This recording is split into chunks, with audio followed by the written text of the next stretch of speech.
Écoute, on va parler de la mise en échec de Jacob Trouba Ouais, sur Justin Barron plus tard, mais tout d'abord, j'aimerais qu'on amorce la discussion en parlant de Cole Caulfield qui a marqué ouais, 6 buts à ses 6 premiers matchs. Premier joueur des Canadiens depuis Monsieur Octobre lui-même, Brian Savage, a ouais, amorcé ouais. l'année 6-6. Bon, évidemment, il n'a pas marqué contre les Rangers de New York, donc 6-7.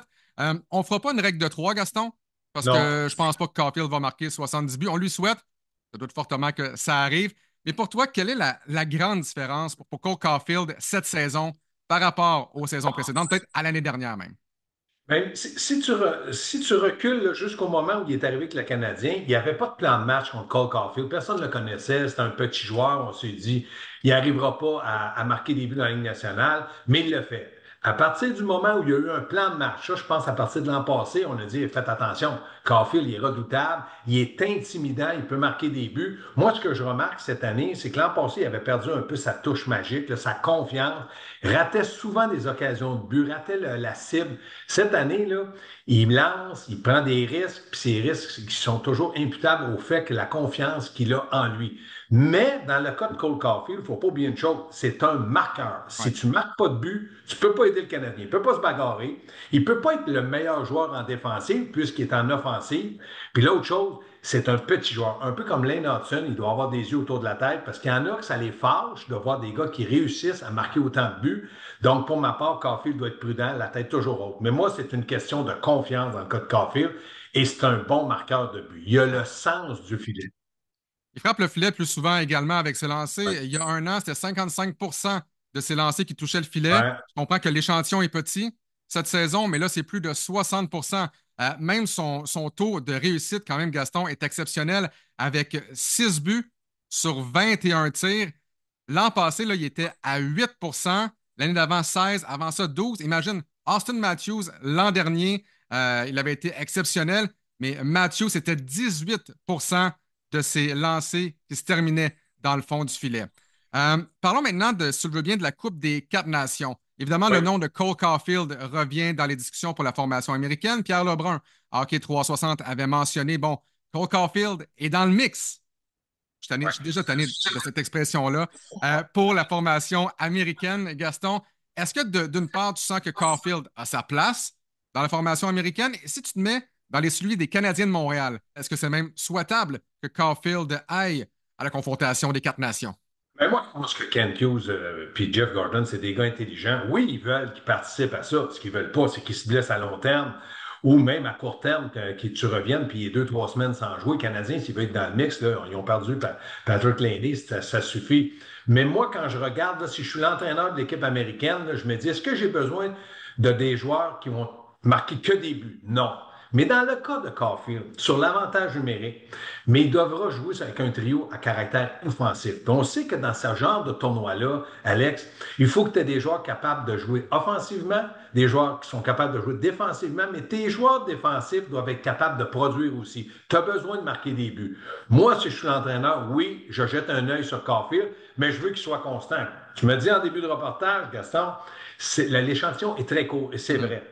Mais si on arrive vers la fin du mois de novembre, puis il y a 14 ou 15 buts, c'est certain que je vais penser à le prendre. Pourquoi? Parce que je vais essayer de le positionner dans un endroit où avec des joueurs qui peuvent marquer, mais aussi avec des joueurs qui sont capables de bien se concentrer défensivement. Parce que Caulfield, c'est pas sa grande force de dire je vais avoir un repli défensif agressif.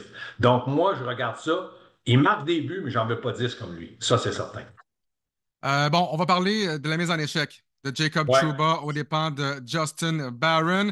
On sait que Trouba, c'est un gars qui frappe excessivement fort. Il a déjà été suspendu 2 fois pour coup à la tête. Ouais. Et c'est ça, il frappe tellement fort. Souviens-toi de sa mise en échec missile contre les Hurricanes de la Caroline lors des dernières séries éliminatoires. Ouais. Euh, Gaston, d'une part, qu'est-ce que tu as pensé de la mise en échec de Trouba sur Barron?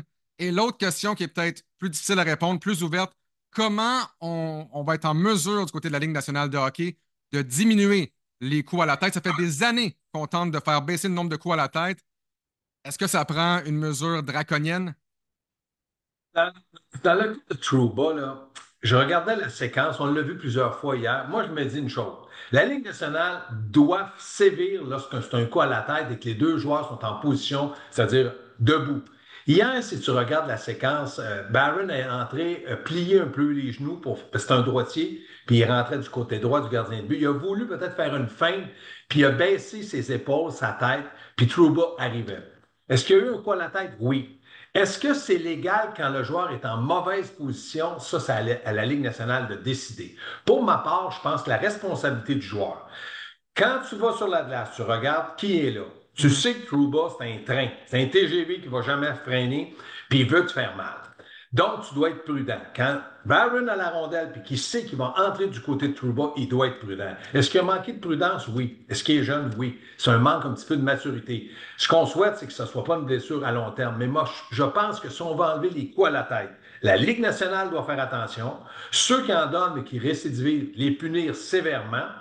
Puis quand on juge que c'est vraiment un coup à la tête, que le joueur n'a pas pu rien faire pour se défendre, c'était salaud, entre guillemets, Mhm. oui, tu dois sévir avec des suspensions à long terme.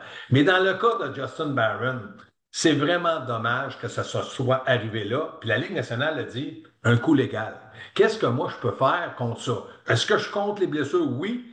Mais je me dis, comme joueur de hockey, tu es dans la Ligue nationale, tu dois être capable de prendre aussi une certaine responsabilité lorsqu'un coup comme ça arrive.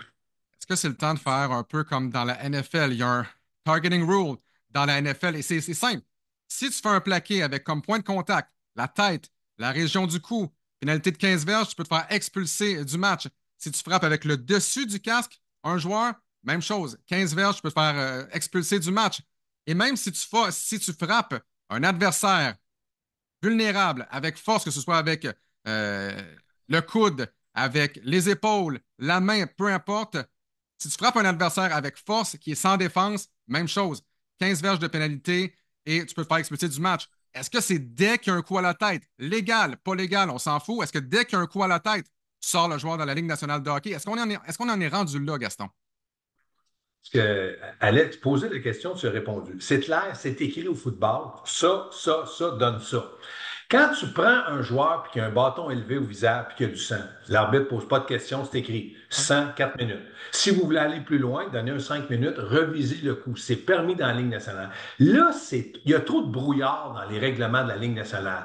Moi, je dis, si c'est écrit comme ça, à chaque fois qu'il y a un coup à la tête, que ce soit par l'épaule, le coude, le genou, il y a une suspension ou expulsé ou un 10 minutes ou un 5 minutes, c'est écrit. Moi, si je suis l'arbitre, je vais voir l'entraîneur, j'écoute, lis tes règlements. C'est écrit, moi, je l'applique. Là, c'est au détriment de l'arbitre. Est-ce que c'est un coup salaud? Est-ce qu'on peut le revoir? Est-ce qu'on aurait pu hier donner 5 minutes à Trouba pour permettre la révision et parler? Mais je pense que la Ligue nationale a parlé aux arbitres, puis on dit, nous, on pense que c'est un coup légal, c'est que Barron était penché.